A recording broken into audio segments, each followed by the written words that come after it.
గురి చేస్తూ లాభాలు గడిస్తున్నాయి.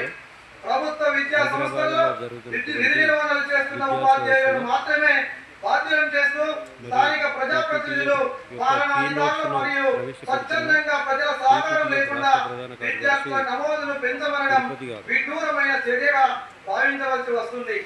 ఒక ప్రహాసనంగా సాగే బడిబాట కార్యక్రమాలు సైతం నమోదు ప్రక్రియను బలవంతం చేయకపోవడం ప్రభుత్వ విద్యా సంస్థల పట్ల పాలక వర్గాల చిత్తశుద్ధి రాహిత్యాన్ని సూచిస్తుంది.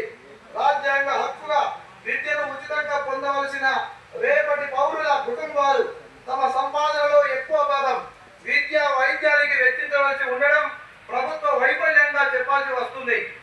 ఉన్న బడులను చక్కదిద్దలేని పాలక వర్గాలు ప్రభుత్వాలు మారినప్పుడల్లా యాజమాన్యాల వారిగా కొత్త పథకాలు, కమిషన్లు ప్రకటిస్తూ కాలయాపన చేస్తుండడం, మరో ప్రభుత్వం వచ్చినప్పుడు పక్కన పెట్టడం ఇది పనిపాటి అయింది. ఇటీవల తెలంగాణ ప్రభుత్వంతో ఏర్పాటైన విద్యా కమిషన్ విడుదల చేసిన రిపోర్టు సిఫార్సులను పరిశీలిస్తే క్షేత్ర స్థాయిలో ప్రభుత్వ పాఠశాలల స్థితిగతులు, విద్యారంగ సంక్షేమంపై వాస్తవాలను బహిర్గతపరిచినప్పటికీ సామాజిక మానవీయ కోణంలో విద్యారంగ సిఫార్సులు లేకపోవడం గణనీయం. అందరికీ సమానమైన నాణ్యమైన ఉచిత విద్యను అందించాలనే మౌలిక రాజ్యాంగ సూత్రాలకు భిన్నంగా సిఫార్సులు ఉండడం అత్యంత బాధాకరం.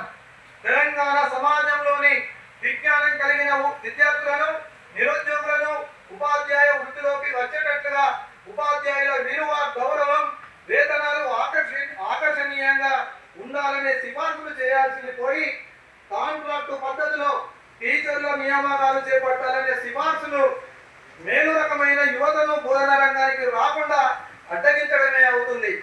తరతరాలుగా ప్రభుత్వ విద్యారంగం పట్ల అనుసరిస్తున్న నిర్లక్ష్య విధానాల వల్ల అతి తక్కువ బడ్జెట్ కేటాయింపులతో పాఠశాలల్లో విద్యార్థుల సంఖ్య తగ్గిపోయిందనే అవగాహనకు రాకుండా పాఠశాలల్లోని ప్రస్తుత విద్యార్థుల సంఖ్య ఆధారంగా తక్కువ విద్యార్థులు నమోదైన పాఠశాలలు అవసరం లేదన్నట్లుగా అటువంటి పాఠశాలలను అనధికారికంగా మూసివేతకు గురి చేసి 1500 మందితో తెలంగాణ పబ్లిక్ స్కూల్ ఏర్పాటు చేయడం ద్వారా బడికి సమాజానికి మధ్య దూరం పెంచడమే అవుతుంది.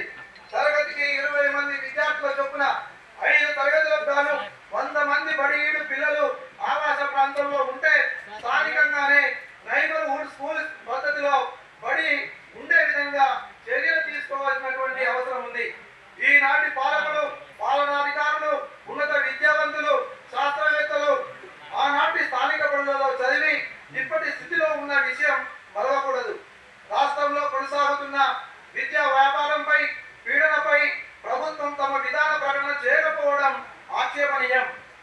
ప్రభుత్వ విద్యారంగానికి సమాంతరంగా నిర్వహించబడుతున్న ప్రైవేటు విద్యా వ్యవస్థ రద్దుకై కమిషన్ సిఫార్సులు చేయకపోవడం అంటే విద్యారంగంలో అసమానతలను పెంచి పోషించడమే అవుతుంది. ఇన్ని సంక్లిష్టతల మధ్య నేడు తెలంగాణ ప్రోగ్రెసివ్ టీచర్స్ ఫెడరేషన్ పాలక వర్గాల కల్పిత సమస్యలను ఉపాధ్యాయులకు, విద్యార్థులకు, మొత్తంగా ప్రజలకు అవగతపరుస్తూ తన విధానాలను తెలియపరుస్తూ ఉద్యమించడం బాధ్యతగా గుర్తిస్తుంది. భావ సారూప్యత కలిగిన ఉపాధ్యాయ ఉద్యోగ సంఘాలతో, విద్యార్థి మరియు ప్రజా సంఘాలతో ఐక్య సంఘటనల్లో భాగం కావడం టీపీటీఎఫ్ విధానం. అందులో భాగంగా 2020 జనవరి 19న ఇదే హాల్లో భావ సారూప్యత కలిగిన 3 సంఘాల ఐక్యత జరిగింది. ఉపాధ్యాయ విద్యారంగ సామాజిక సమస్యల పరిష్కారం కోసం ఉద్యమ బాటలో పయనిస్తూ వస్తున్నాము. పీడిత వర్గాల విద్య, ఉద్యోగ, సామాజిక సమస్యల పరిష్కారం కోసం ఉపాధ్యాయ సంఘాలు, ఉద్యమ సంస్థలు సమన్వయంతో మరింత ఐక్యతతో ముందుకు వెళ్లాలని పిలుపునిస్తూ టీపీటీఎఫ్ శ్రేణులు నిరంతరం చైతన్యంతో ముందుకు సాగాలని కోరుతూ ముగిస్తున్నాను. ఉద్యమాభినందనలతో రాష్ట్ర కమిటీ పక్షాన మీ నన్నబోయిన తిరుపతి టీపీటీఎఫ్ రాష్ట్ర ప్రధాన కార్యదర్శి. నమస్కారం.